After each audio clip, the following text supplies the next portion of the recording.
everyone, welcome back to another video. In today's video, I'm going to be sharing with you all of the books that are on my fall 2024 TBR, and there's a lot of them. If you've been watching me for a while now, you may know that I'm not very good at sticking to my monthly TBRs, or at least recently I haven't been. And if you'd be interested in knowing my September TBR, I recently posted that, so go check it out. It's up on the channel now, and I'll also link it up here. But basically, these are just all the books that are on my radar for the fall season. Some of them, it's because they just like give me fall vibes. Some of them, I don't really have a rhyme or reason as to why I want to read them this fall. That being said, I, one, will not get to all of these books. I already know I won't. These are just the ones I'm hopeful about. And two, this is not including any new releases. There's so many new releases and other books that I don't own that I do really want to get to this fall. I have these books broken down into 4 different categories. We have fantasy, we have mystery thriller, we have romance, and then other. So without further ado, let's get into the TBR. So for starters, every single year in the fall, I do a reread of the ACOTAR series.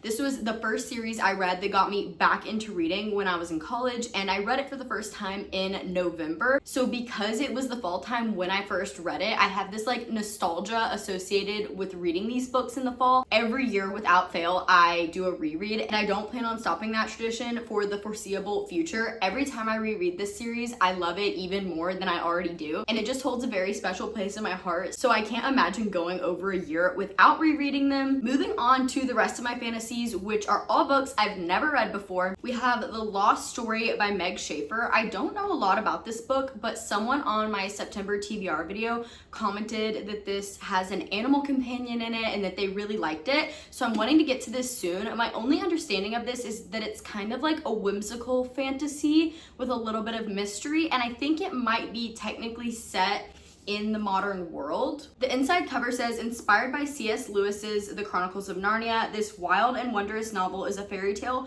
for grown-ups who still knock on the back of wardrobes. And I kind of want to go into it blind, so I'm not going to actually read the synopsis. I've just heard great things about this, and this fun, whimsical vibe just seems perfect for a cozy fantasy in the fall time. Moving on, I also really want to get to A Fate Inked in Blood by Daniel L. Jensen. I have heard amazing things about this book, and it's been on my TBR a couple times. I've just never gotten around to it, and I think fall would be the perfect time. And I feel like fantasies in the fall just hit different anyway, but this one in particular, I believe, is a fantasy romance. And I also don't know that much about this one, but the inside cover says, a shield maiden blessed by the gods battles to unite a nation under a power-hungry king, while fighting her growing desire for his fiery son in this Norse-inspired fantasy romance. Ooh, that sounds really, really intriguing. I kind of get the vibe that this is gonna be an enemies to lovers, which you guys know is my favorite trope of all time. And I think I've heard this is actually gonna be a series, so if I end up loving this, that would be really fun to be able to continue as the other books come out. The next fantasy I'm really excited to get to this fall is called Spark of the Everflame by Penn Cole. I had actually never heard of this book before, but then my mom read it and said she thought I would really like it. And then my future sister-in-law also read this book and she loved it. And both my future sister-in-law and my mom have very similar book tastes to me when it comes to fantasy romance. So I feel like if they said it was good, I would also love it. It seems like it's gonna be super high stakes.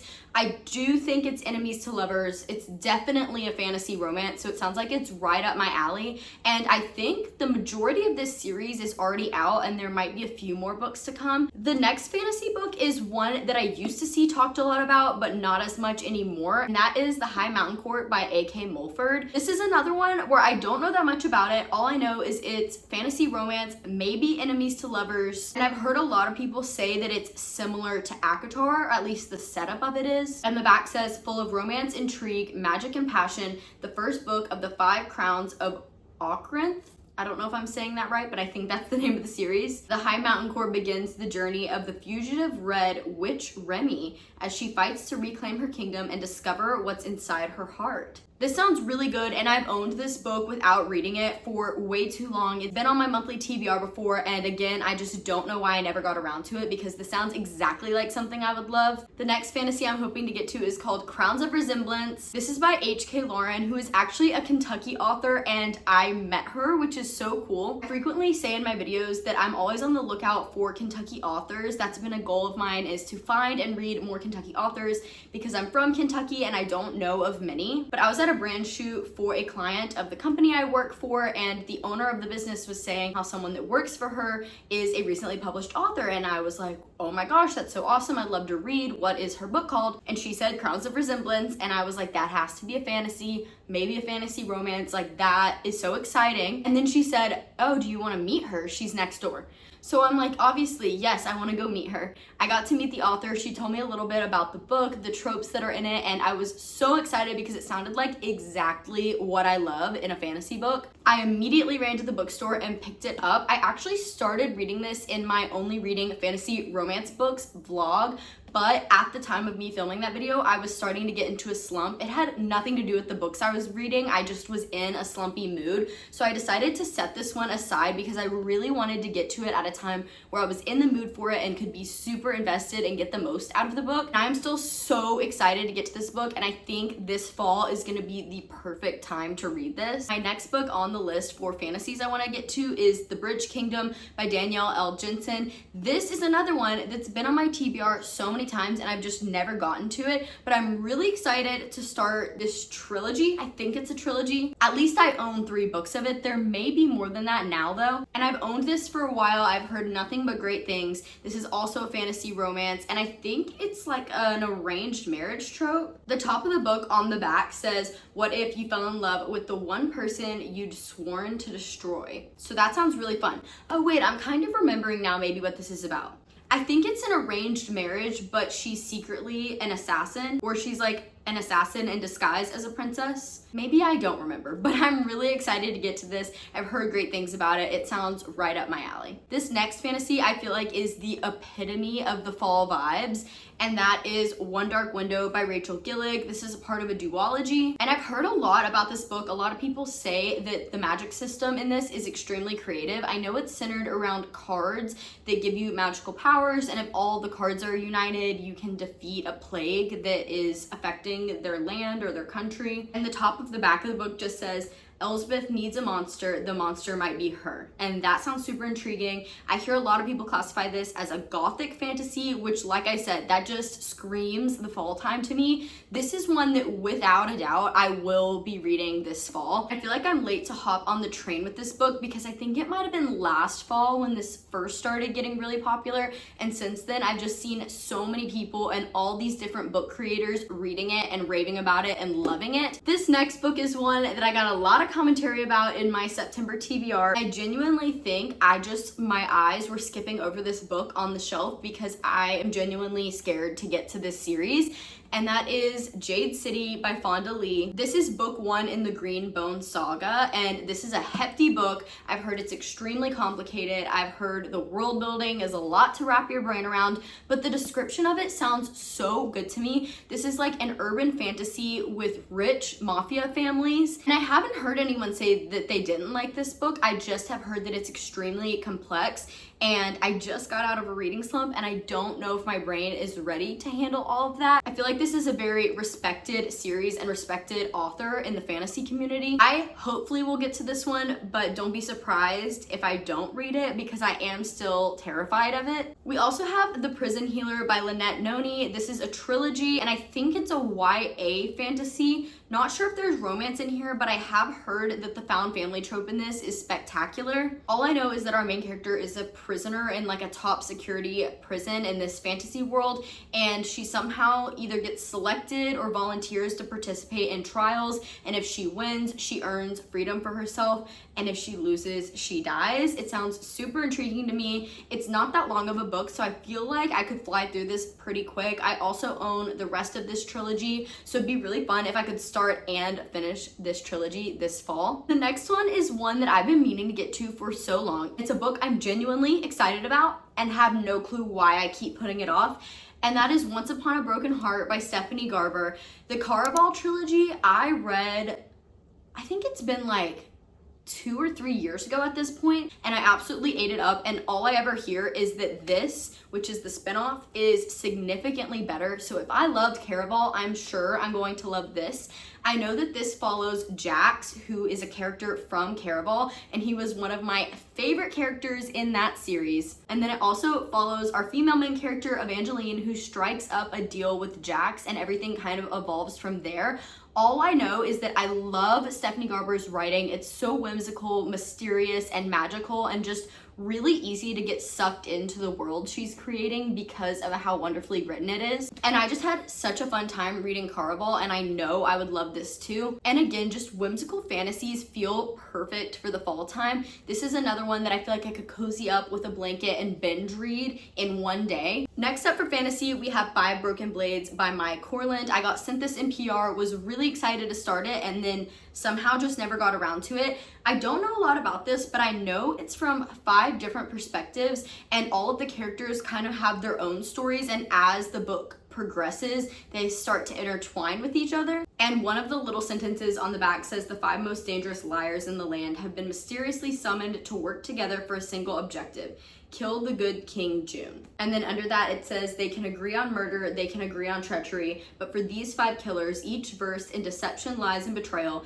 it's not enough to forge an alliance. To survive, they'll have to find a way to trust each other, but only one can take the crown. Let the best liar win. I mean, that just sounds so intriguing. Like, that makes me want to open it and start it right now. I don't know why I haven't gotten to this one sooner, but it definitely is a priority for me this fall. Another fantasy book that I received as an art copy is The Wren and the Holly Library. And I don't actually know that much about this one either, but I've seen some reviews on the internet of people really enjoying this one. On the back it says, can you love the dark when you know what it hides? So I kind of feel like this might be a fantasy romance. And I was sent this by Red Tower Books with Entangled Publishing, and they have yet to send me a book that I did not absolutely love. So I have no doubt that I'm gonna enjoy this one also. But this one just, for some reason, gives me good vibes, and it gives me fall vibes, so hopefully I'll be getting to this one in the fall time as well. And then the last fantasy book that's currently on my radar, Heartless Hunter by Kristen Cicerelli. This is actually currently on my TBR for the month of September.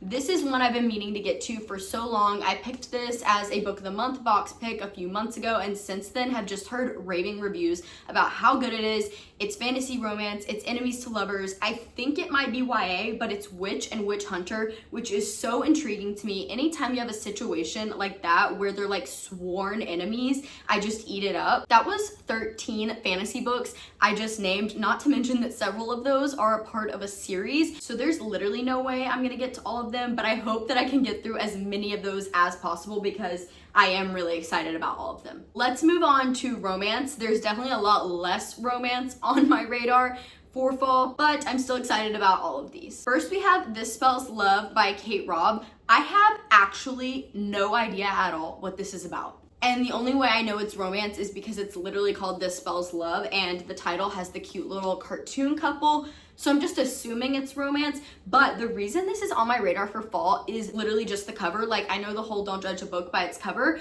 but in this case I am, because let me just show it to you guys. Tell me that doesn't scream fall time to you. It's just giving me cozy fall vibes. I could be totally off the mark here, but I feel like this could potentially have some magical realism going on. And I don't know. I know literally nothing about this book. I just know that the cover intrigues me. And so it's on my radar for romances for the fall time. Another one that I know nothing about that is also a book of the month book is The Wedding People by Allison S. Potch. I don't know if I'm saying her last name correctly. I think I picked it because the cover was cool looking, and it is a romance. And the main reason I'm wanting to get to this isn't because it's giving me fall vibes, but I'm actually getting married in November, and so the fact that it's called The Wedding People just feels fitting to read it at some point before I get married.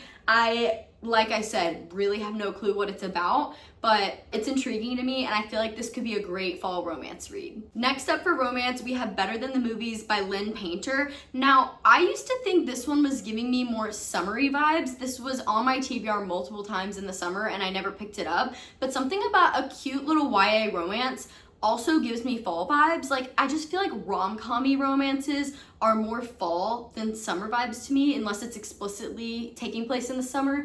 And I think this one takes place throughout a school year in high school. I could be totally making that up, but the back of the book says Bridget Jones and Mark Darcy, Harry and Sally, Tom Hanks and everyone, Liz Buxom plus question mark, and I think Liz is the main character in this. So it's definitely reminiscent of all those classic rom-coms, and that just screams fall time to me, and that is the only reason that is on my radar for fall. I've actually kind of heard mixed reviews about this. I feel like some people absolutely love it. It's a 5-star read, and then other people are like, yeah, it was just mid for me, like I didn't really get the hype. And honestly, I think I just want to know what my opinion is on it because I've heard so much about it. And I think, if I remember correctly, the main character and her guy best friend come up with a plan to like make some other guy jealous or something along those lines. But I do know that it's a friends to lovers, and again, something about that trope just feels like fall time to me. We also have The Friend Zone by Abby Jimenez. This is also currently on my September TBR. And I love everything Abby Jimenez writes, so I don't really have a specific season associated with her books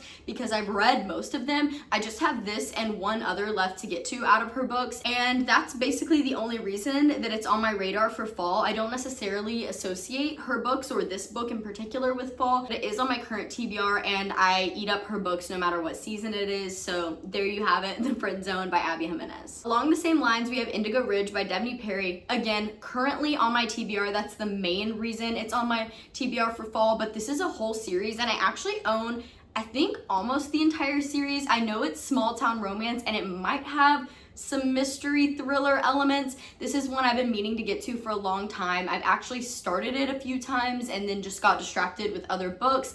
But something about a small town romance in the fall just feels fitting. And the fact that I've heard this has kind of mystery elements makes it seem even more perfect for fall. So I am definitely going to be getting to Indigo Ridge and we'll see, maybe I'll continue the series this fall as well. And lastly, for romance, we have Addicted to You by Krista and Becca Ritchie. I talked a lot about this book and why I want to get to it in my September TBR video, so I'm not going to elaborate too much. If you want to know more about my thoughts and what I've heard about this, go check out that video. But this is on my current TBR for September and I've just been dying to get to this series. It's not necessarily one I associate with fall, but I just want to get to it as soon as possible, so that's why it's on my radar for fall anyway. And that is it for romance. Now we're gonna move into the mystery thriller category, which surprisingly I don't have as many books in that category that I want to get to this fall as I thought I would. To me, mystery thriller is kind of like fantasy in that it just makes more sense to read them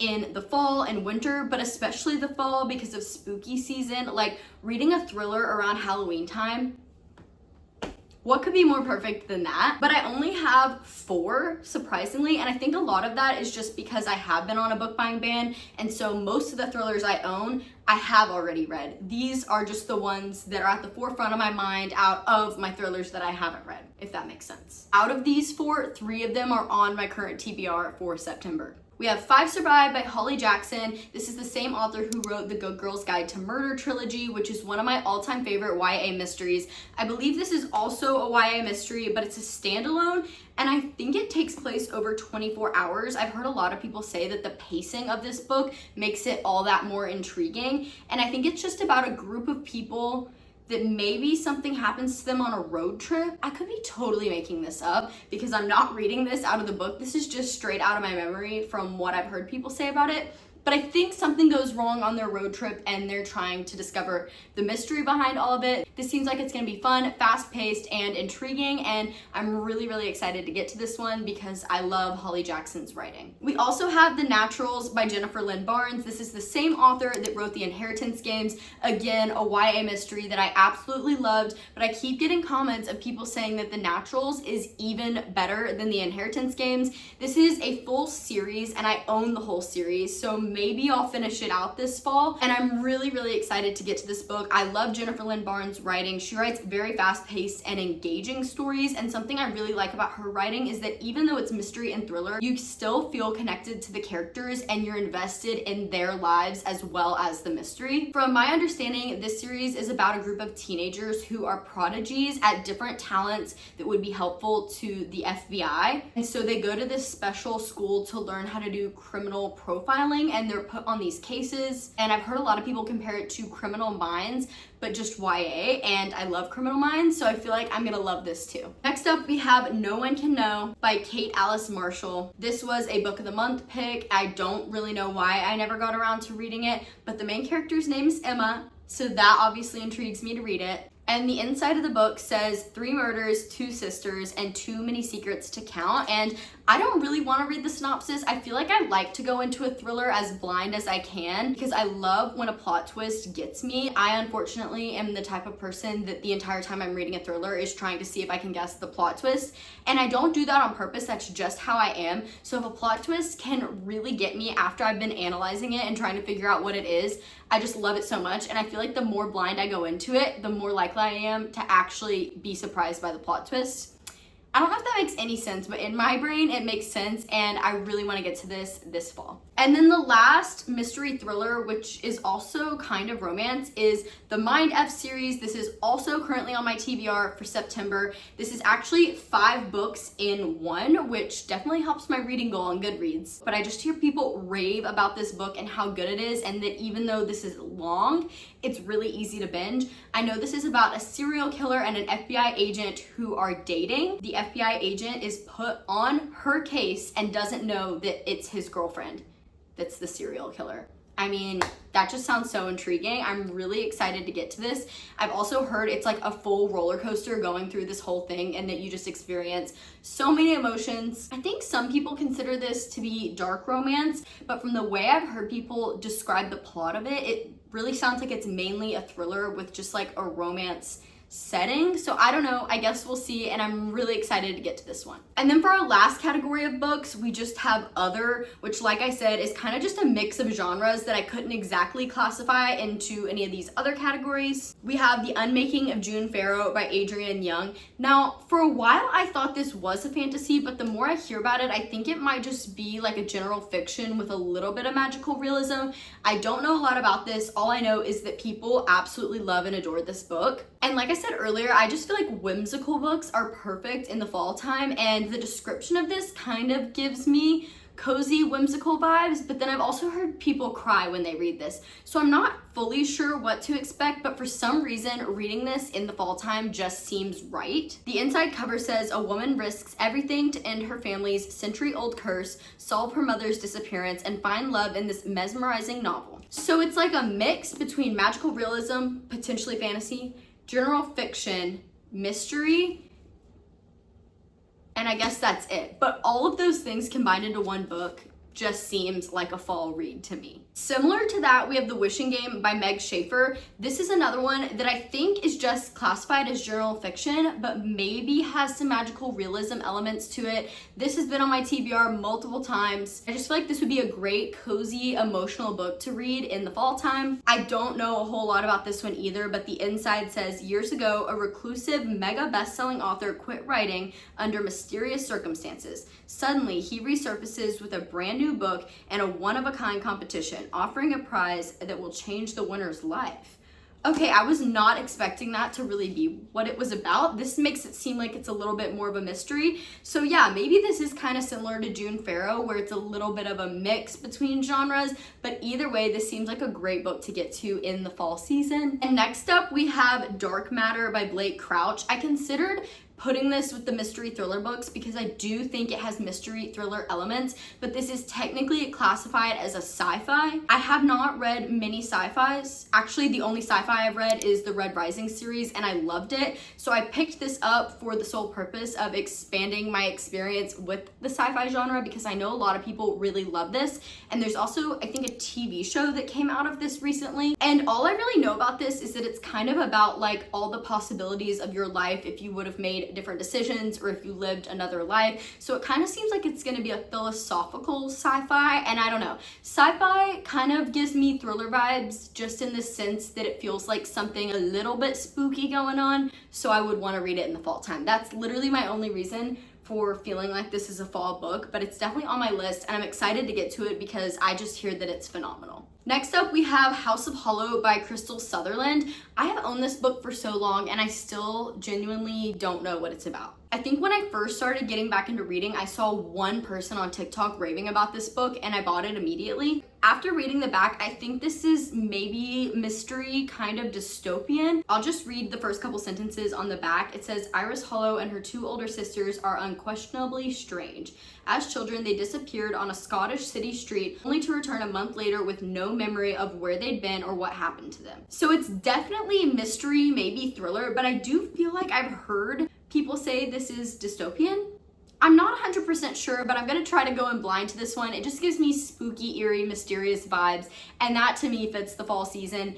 And also, I've just owned this book for way too long and cannot believe I haven't gotten to it yet, so I'm gonna make it a priority to get to this soon this fall. Kind of similar to that, we have Wilder Girls by Rory Power, and I'm not gonna lie to you guys, for the longest time I have owned both this and House of Hollow and thought they were the exact same book until recently when I realized two totally different books. Like, I own two different books. I remember buying them, but in my brain it was the same book. Like, not that I bought the same book twice, but I just thought House of Hollow and Wilder Girls were the same book. I don't know. Maybe it's because of the covers, because they're both like people's faces that have been warped and both of them have flowers coming out of their face. I genuinely don't know, guys. The back of this one says, it started slow. First, the teachers died one by one. Then the tox began to infect the students, turning their bodies strange and foreign. Now cut off from the rest of the world on their island home, the girls of Raxter School don't dare wander outside the surrounding fence to where the tox has made the woods wild and dangerous. So this one does sound more dystopian to me, and maybe that's why I was thinking House of Hollow was dystopian, because I got the two books mixed up. But either way, I don't know a lot about this, but it's giving spooky, eerie vibes, and that's what I'm wanting this fall. I also have Scythe by Neil Shusterman. Guys, if I've said it once, I've said it a million times. This is a book that I've owned probably longer than any other book on my shelf without reading it. I've heard nothing but great things about it. It's been on my TBR multiple times. I genuinely am excited to get to this, but for some reason, I never pick it up. I put it on my TBR and then I just don't read it. I don't know what my problem is. I'm not intimidated by this book. I'm not disinterested in this book. I just have not read it for who knows why. Every time I add this to my TBR, I tell you guys, I promise I'm gonna get to it, and then I never do. So I don't wanna say I promise I'm gonna get to it this fall, but it definitely is on my radar. I'm definitely gonna try to make it a priority. I know that this is dystopian, a little bit sci-fi, about a civilization where they're overpopulated and they designate people as scythes to basically be population control. The back says, a world with no hunger, no disease, no war, no misery. Humanity has conquered all those things and has even conquered death. Now, scythes are the only ones who can end life, and they are commanded to do so in order to keep the size of the population under control. Yeah, so that's kind of the idea I had of this book. That's all I really know about it. I think it's YA, and it sounds really interesting to me, so I don't know why I never pick it up, but it's on the list for the fall TBR, but we'll see if I even ever actually get to this book. And then the very, very last book on my TBR for fall is In Search of You by Casey Compton, and this is currently on my September TBR. This is a nonfiction, women's self-help inspiring book by a Kentucky author, which is why I'm really excited to read this. I don't often read nonfiction, and a lot of times I don't enjoy reading nonfiction, but I do like to push myself out of my comfort zone from time to time, and I actually genuinely am really excited about this one. I'm really hoping I'm gonna love it. So this is my one like pushing me out of my comfort zone book that I needed to stick on the fall TBR, and hopefully I'm gonna get to this one soon because like I said, it is on my September TBR. Those are all of the books on my TBR for fall 2024. Let me know in the comments if you've read any of these books and what you thought of them, and also let me know if there's any other books that you think I should add to the fall TBR, or if there's any of these in particular you think I should prioritize. If you guys would be interested in seeing a video with all of my fall recommendations, I would love to make that as well, because I have so many books I've already read that just give off fall vibes, and I'd love to share that with you all. With all of that being said, this is the end of the video. If you guys would be interested in following me on my other platforms, I do have my Goodreads, TikTok, and Instagram linked in the description below. As always, thank you guys so much for watching, and that's all for now. Bye guys.